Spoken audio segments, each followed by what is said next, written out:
আর শুরুতেই আমরা যে খবরের দিকে নজর রাখবো, একটি ফেসবুক লাইভের ভিডিও ভাইরাল হয় আর তারপর সেই ভাইরাল ভিডিও নিয়ে তুমুল বিতর্ক।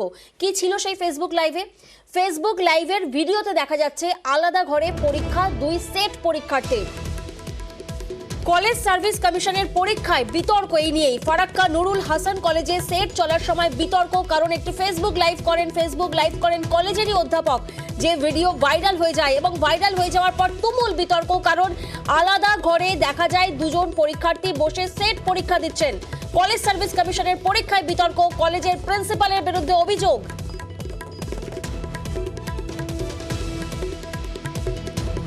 ফেসবুক লাইভের ভিডিও ভাইরাল হওয়ায় তুমুল বিতর্ক, অভিযোগ কলেজের প্রিন্সিপালের বিরুদ্ধে টাকা নিয়ে আলাদাভাবে পরীক্ষা নেওয়ার অভিযোগ।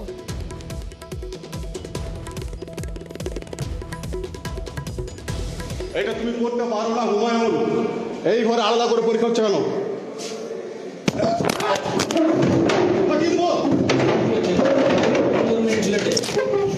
এই ঘরে আলাদা করে পরীক্ষা হচ্ছে কেন? এই ঘরে আলাদা করে পরীক্ষা হচ্ছে কেন? আমি প্রফেসর সৈয়দুল হাসান কলেজ থেকে বলছি। আমি এই কলেজে এখন টিচার। প্রিন্সিপাল এদের কাছে পয়সা খেয়ে এই রোল নম্বরের খাতা আলাদা করে পরীক্ষা হচ্ছে, আলাদা করে।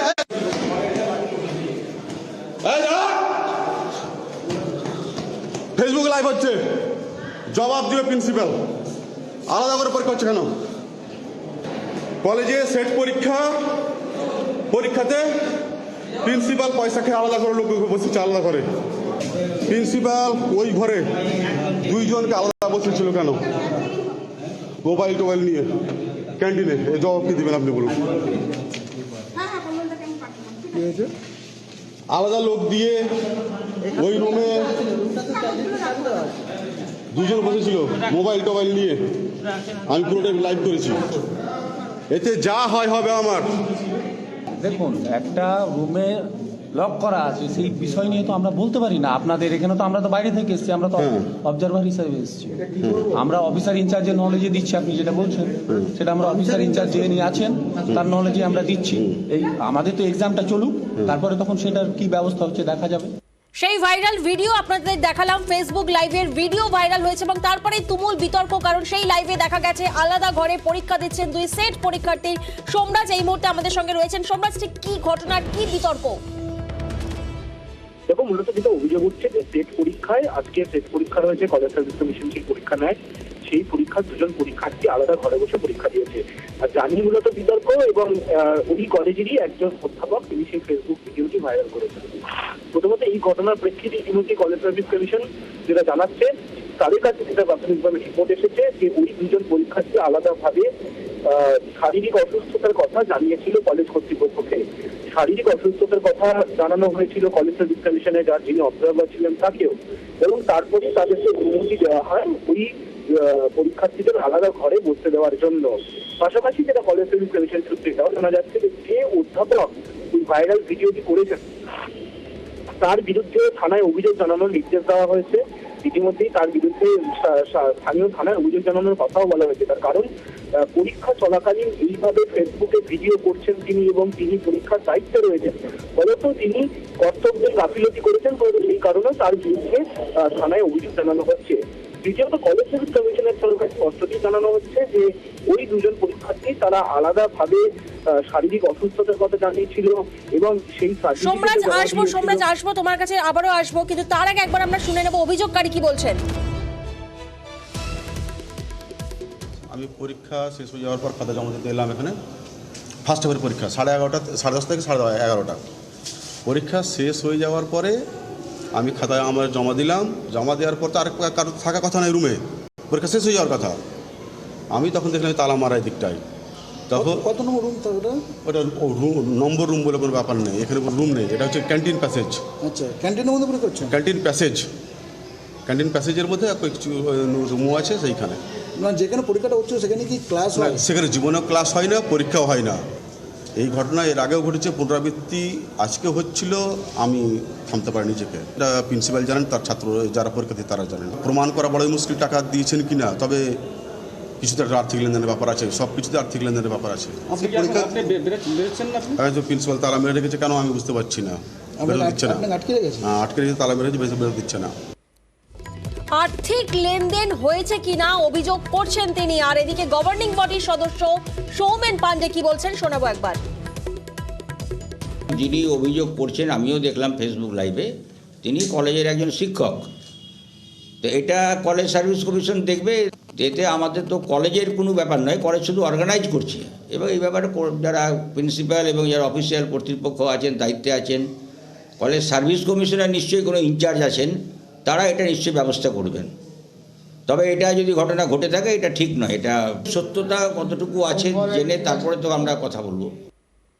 এই মুহূর্তে আমাদের সঙ্গে রয়েছেন কলেজ সার্ভিস কমিশনের চেয়ারম্যান দীপক কর। দীপক বাবু, আপনার থেকে একটু জানতে চাইবো যে ভিডিও ভাইরাল হয়েছে, তাতে পরিষ্কার দেখা যাচ্ছে যে দুজন আলাদা পরীক্ষার্থী আলাদাভাবে দুজনে পরীক্ষা দিচ্ছেন। ঠিক কি কারণে এই ব্যবস্থা করা হয়েছিল ওনাদের জন্য? আপনাদের বলি যে এই পরীক্ষার জন্য আমাদের একটা প্রত্যেক কলেজে সিক রুম থাকে for medically not fit candidates, as well as যারা পার্সন উইথ ডিসএবিলিটি মানে পিডব্লিউডি ক্যান্ডিডেট, তাদের জন্য আলাদা রুমের ব্যবস্থা থাকে, সিক রুম আর ডিসেবলড ক্যান্ডিডেটস রুম। যদি কোনো ছাত্র বা ছাত্রী অসুস্থ অবস্থায় থাকে, তারা যদি মেডিকেল সার্টিফিকেট, ডাক্তারের সার্টিফিকেট দেয়, প্রিন্সিপাল যদি সেটা অ্যালাউ করেন, আমাদের ওখানে কলেজ সার্ভিস কমিশনের দুজন অবজারভার অ্যাপয়েন্টেড ছিলেন। একজন প্রিন্সিপাল, তার নাম হচ্ছে ডক্টর ইন্দ্র কুমার মিস্ত্রি, মুর্শিদাবাদ আদর্শ মহাবিদ্যালয়। আরেকজন ছিলেন professor of south Malda college Mohammad Kausar Ansar. আমার কাছে আমি খবর পাওয়ার পর যখন যোগাযোগ করি প্রিন্সিপালের কাছে, ওনার কাছে ইমিডিয়েট রিপোর্ট সিক করি এবং উনি আমাকে যা যা পাঠিয়েছেন, এক হচ্ছে 2টি ছাত্রের মেডিকেল সার্টিফিকেট এবং সেই সার্টিফিকেটের উপর প্রিন্সিপালের সই করা অ্যাপ্রুভাল, এবং আমাদের অ্যাপয়েন্টেড যে দুজন অবজারভারের কথা বললাম, তাদের সই করা অ্যাপ্রুভাল। তার সঙ্গে যিনি এই কাণ্ডটি এই করেছেন, ফেসবুকে যিনি এই জিনিসটা দিয়েছেন, প্রথম কথা বলে রাখি, আমাদের যে কোনো সেন্টারে একমাত্র প্রিন্সিপাল ছাড়া কারোর কাছে মোবাইল থাকা নিষিদ্ধ। শুধু ছাত্রছাত্রী পরীক্ষার্থী নয়, ইনভিজিলেটর, অবজারভার যতজন থাকবেন, কারোর কাছে মোবাইল থাকা নিষিদ্ধ। এবং এই ভদ্রলোক যিনি এই ফেসবুক লাইভ করেছেন, তিনি লুকিয়ে তার মোবাইল নিয়ে ছবি তুলেছেন এবং তার মাধ্যমে উনি বোঝানোর চেষ্টা করেছেন, হয় উনি বোঝেননি, বুঝতে পারেননি, পারপাসলি কিনা ইন্টেনশনালি কিনা আমি জানি না। দীপক বাবু, এই জায়গায় একটু আপনার থেকে জানতে চাইবো, যিনি নিয়ে এসেছেন মোবাইল ফোন নিষিদ্ধ থাকার পরও তিনি নিয়ে এসেছেন, তিনি অন্যায় করেছেন, কিন্তু ফেসবুক লাইভ হচ্ছে বুঝতে পেরে ছাত্ররা তাহলে কেন ওনারা কেন দৌড়ে পালালেন? আর অন্যদিকে প্রিন্সিপাল তো সিক রুম বা পিডব্লিউডি রুমের কথা বলছেন না, প্রিন্সিপাল তো বলছেন ওই ঘর তো লক থাকার কথা। আমি আবার বলছি, লক থাকবে কেন ঘর? কিন্তু প্রিন্সিপাল স্যার তো সিক রুমের কথা বলছেন না বা পিডব্লিউডি রুমের কথা বলছেন না। প্রিন্সিপাল তো আমাকে পাঠিয়েছেন রিপোর্ট। প্রিন্সিপাল আপনাদের কি বলেছেন জানি না, আমি প্রিন্সিপালের কাছ থেকে রিপোর্ট পেয়েছি, আমার কাছেই রয়েছে। আপনি যদি চান আমি পাঠিয়ে দিচ্ছি, আপনার হোয়াটসঅ্যাপ নাম্বার দিন, আমি এক্ষুনি পাঠিয়ে দিচ্ছি। এবং যিনি ওই ঘরে ইনভিজিলেশন দিচ্ছিলেন, তার চিঠি দেখতে পাচ্ছি। এবং এই যে উনি মোবাইল নিয়ে ভিতরে ঢুকেছেন, যেটা নিয়ম বিরুদ্ধ, সেই মর্মে থানাতে এফআইআর করা হয়েছে, তারও এই রিপোর্ট এসছে আমার কাছে।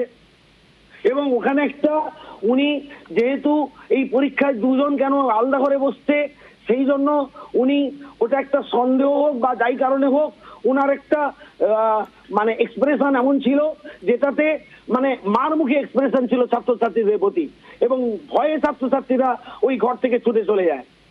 এবং এই সম্পূর্ণ বিবরণ সবাই মিথ্যা কথা বলবে সেটা হয় না। ডাক্তারও মিথ্যা কথা বলছে, প্রিন্সিপাল মিথ্যা কথা বলছে, সিএসসি অ্যাপয়েন্টেড অবজারভার মিথ্যা কথা বলছে, যিনি ইনভিজিলেটর ছিলেন তিনি মিথ্যা কথা বলছেন, সবাই মিথ্যা কথা বলছে। ফেসবুক যিনি লাইভ করেছেন তিনি সত্যি কথা বলছেন। এটা আমার একটু বুঝতে অসুবিধা হচ্ছে। আচ্ছা, ধন্যবাদ আমাদের সাথে কথা বলার জন্য।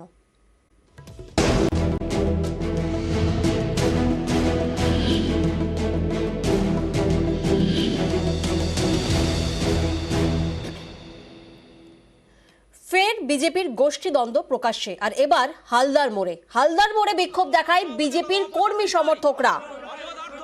মণ্ডল সভাপতি সুকুমার মণ্ডলের দাবি, যারা বিক্ষোভ দেখাচ্ছে তারা অন্য দলের কাছ থেকে টাকা খেয়েছে, কিন্তু বিক্ষোভ দেখাচ্ছে দেখুন বিজেপির কর্মী সমর্থকরাই। হালদার মোড়ের ছবি আপনাদেরকে দেখাচ্ছি, যেখানে বিজেপির গোষ্ঠীদ্বন্দ্ব একেবারে প্রকাশ্যে। বিক্ষোভ দেখাচ্ছে বিজেপির কর্মী সমর্থকরা। আমাদের প্রতিনিধি এই মুহূর্তে অনুপম আমাদের সঙ্গে রয়েছেন। অনুপম, ঠিক কি কারণে গোষ্ঠীদ্বন্দ্ব এভাবে প্রকাশ্যে উঠে এলো?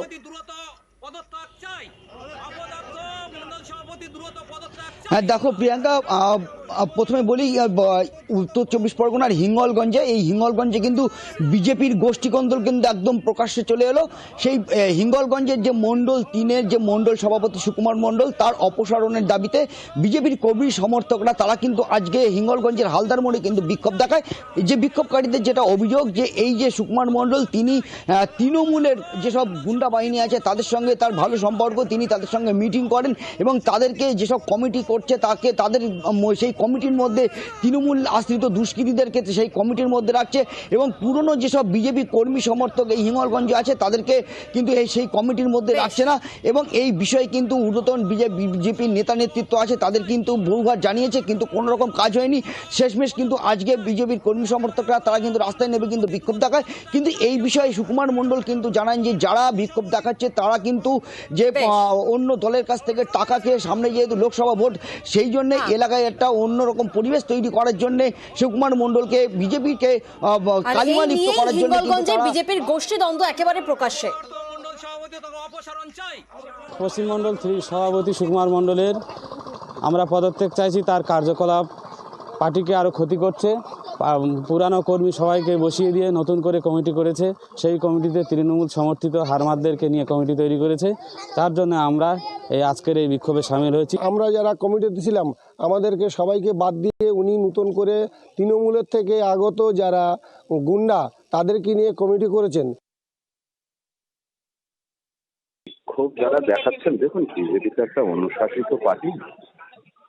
কিছু মানুষ আছে যারা বিরোধী দল বা অন্যান্য দল থেকে বিতাড়িত মস্তিষ্ক বিভ্রান্ত নিয়ে ঘুরছে, তারাই কিছু মানুষকে একত্রিত করে পদ আর পয়সার লোভে এসব করছে। ঊর্ধ্বতন কর্তৃপক্ষ থেকে যেটা সিদ্ধান্ত করে সেটাই ফাইনাল। তো সেইভাবেই আমি হয়েছি। বিক্ষোভ করে তো কাউকে সরানো যায় না, আর এইটা বিজেপির কোনো সিদ্ধান্ত বা নিয়ম নয়। ওরা যেটা করছে সম্পূর্ণ একটা অন্য সিদ্ধান্ত করছে, ওদের মতলবই আলাদা, ওদের পদ পয়সার প্রয়োজন আর কিছু না। আর এবার নজর রাখবো পথের দাবিতে পথেই অবরোধ। রাস্তা মেরামতের দাবিতে বাঁশ দিয়ে অবরোধ চলছে রাজ্য সড়ক। আরামবাগের ছবি আপনাদেরকে দেখাচ্ছি। আরামবাগের মুথডাঙ্গা থেকে বর্ধমানগামী রাজ্য সড়ক অবরোধ করেছে স্থানীয়রা। আরো বিস্তারিত জানবো আমাদের প্রতিনিধি বাপন এই মুহূর্তে আমাদের সঙ্গে রয়েছেন। বাপন, কতদিন ধরে রাস্তার এরকম বেহাল দশা এবং প্রশাসনের তরফ থেকেই বা কি বলা হচ্ছে?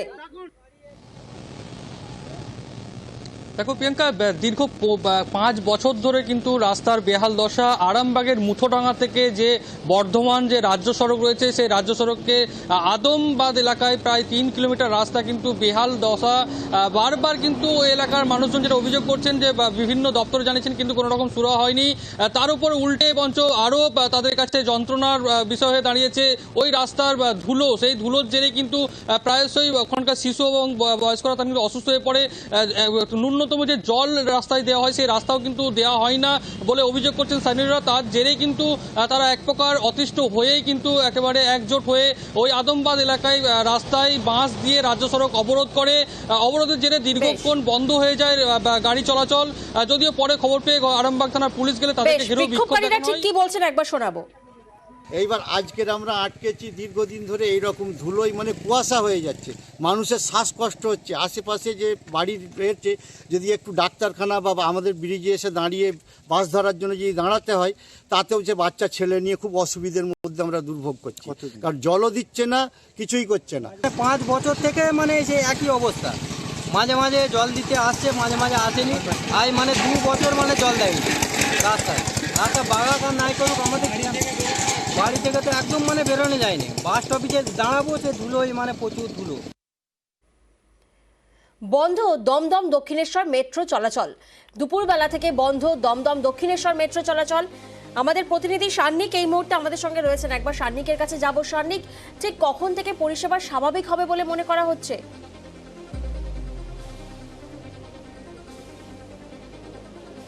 দেখো, এখনো পর্যন্ত মেট্রো সূত্রে যেটা খবর রয়েছে, এখনো বেশ কিছুটা সময় লাগতে পারে, কেননা এই যে স্ট্রেচটা অর্থাৎ নোয়াপাড়া থেকে দক্ষিণেশ্বরের মধ্যেই এখন ট্রেন চলাচলটা মূলত বন্ধ রয়েছে। নোয়াপাড়া পর্যন্ত চালানো সম্ভব হয়েছে, অর্থাৎ নোয়াপাড়া থেকে কবি সুভাষ মেট্রো চলাচল একেবারে স্বাভাবিক। তারপরে অর্থাৎ দক্ষিণেশ্বর থেকে নোয়াপাড়া এইটুকুর মধ্যেই মেট্রো চলাচল আপাতত বন্ধ রয়েছে।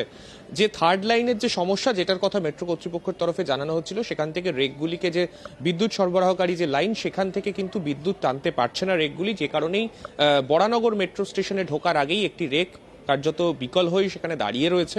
যতক্ষণ পর্যন্ত না লাইনকে স্বাভাবিক করা সম্ভব হবে, ততক্ষণ পর্যন্ত এই লাইনে মেট্রো চালানো সম্ভব নয় আপাতত।